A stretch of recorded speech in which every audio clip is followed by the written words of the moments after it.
Hi friends, welcome to my channel মন এবং আমি দিশা আবার হাজির হয়ে গিয়েছি তোমাদের সাথে একটি নতুন টিউটোরিয়াল নিয়ে। তো ফ্রেন্ডস চলো, আজকে আমি তোমাদেরকে দেখাবো একটা ছোট ক্রশেট পাফ ফ্লাওয়ার কিভাবে বানানো হয় এবং তার থেকে ছোট ইয়াররিংস। খুব সিম্পল টিউটোরিয়ালটা এটা, আশা করছি তোমাদের খুব ভালো লাগবে। তো চলো আমরা টিউটোরিয়ালটা শুরু করি। Let's get started. তো ফ্রেন্ডস, তোমরা প্রথমেই দেখছো আমি একটা পিঙ্ক কালারের কটন সুতো নিয়ে নিয়েছি এবং ফ্রেন্ডস দেখো এভাবে আমি ম্যাজিক লুপ তৈরি করছি কটন সুতোটা দিয়ে।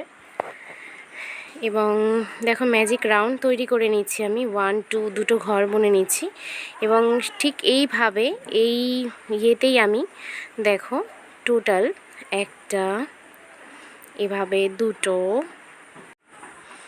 নেক্সট এভাবে তিনটে এবং এভাবে চারটে, আমি চারটে এভাবে ঘর তুলে নিলাম এবং প্রত্যেকটা ডাবল ক্রোশেট এবং প্রত্যেকটা ঘরের মধ্যে দিয়ে এভাবে আমি সুতোটা এনে লক করে দিয়ে 1 2 3 তিনটে ঘর তুললাম এবং এভাবে জাস্ট সুতোটা এর মধ্যে দিয়ে লক করে দেবো। তাহলে দেখো ফ্রেন্ডস কত সুন্দর একটা পাফ পেটাল তৈরি হয়ে যাচ্ছে।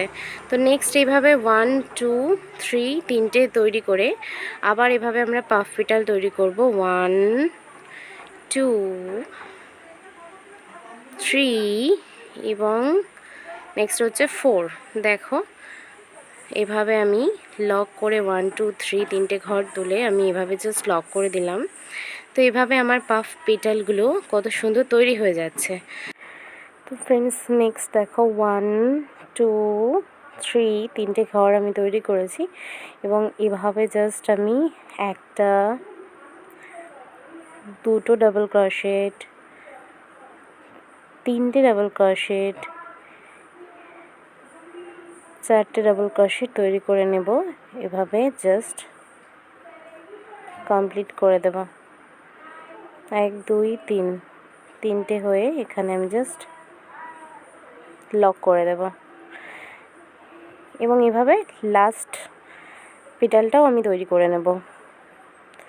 এভাবে আমি জাস্ট লাস্ট পেটালটা তৈরি করে নেব এবং তোমরা দেখো ফ্রেন্ডস টিউটোরিয়ালটা খুবই সিম্পল টিউটোরিয়াল আমি তৈরি করেছি আজকে। তো দেখো এভাবে আমি যে লাস্ট পেটালটা বুনে নিচ্ছি। আশা করছি টিউটোরিয়ালটা তোমাদের খুব হেল্পফুল হবে ফ্রেন্ডস, যারা একদম নতুন ক্রোশেট যারা শিখতে চাও তাদের ক্ষেত্রে। তো দেখো এভাবে জাস্ট আমরা পাফ ফ্লাওয়ারটাকে চারটে ডাবল ক্রোশেট বোনার পর, দেখো এভাবে চারটে ডাবল ক্রোশেট তোলার পর একবারে প্রত্যেকটা সুতোর মধ্যে দিয়ে প্রত্যেকটা ঘরের মধ্যে দিয়ে আমরা একবারে বুনে নিয়ে এসে তিনটে ঘর তুলব এবং লাস্ট ফিনিশিং এই যে রাউন্ডটার মধ্যে আমরা এইভাবে জাস্ট লক করে দেব। দেখো এভাবে লক করে দিলাম এবং আমরা ডাবল লক করে দেব। তোমরা জানো ডাবল লক করে দিলে জিনিসটা খুব মজবুত হয়, সেই জন্য আমি সবসময় ডাবল লক করে দিই। তো দেখো এভাবে জাস্ট টেনে নেব এবং দেখো কত সিম্পল একটা 4 পেটালসের ফ্লাওয়ার, পাফ ফ্লাওয়ার তৈরি হয়ে গিয়েছে। তো এবার জাস্ট কাঁচি দিয়ে বাদবাকি সুতোটুকু কেটে নেব এবং এই যে পিছনের যে সুতো দুটো এটাকে জাস্ট আমি গিট দিয়ে দেব।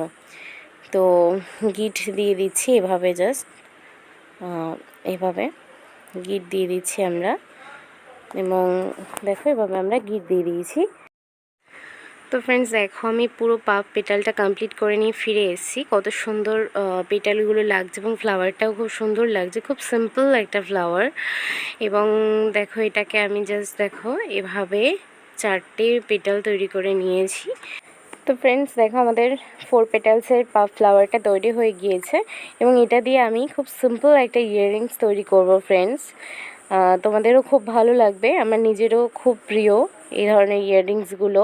তো খুব সিম্পল একটা ইয়াররিংস তৈরি করব। এভাবে জাস্ট স্টাডটা এখানে দিয়ে নেব, একটা স্টোনের স্টাড নিয়েছি ফ্রেন্ডস আমি এবং এভাবে জাস্ট এটাকে লাগিয়ে দিয়ে কমপ্লিট। দেখো কত সুন্দর দেখতে লাগছে।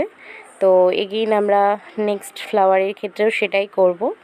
তো এভাবেই আমরা জাস্ট এভাবে লাগিয়ে দেব এবং দেখো আমাদের কমপ্লিট হয়ে গিয়েছে ক্রোশেট পাফ ফ্লাওয়ার্স ইয়াররিংস।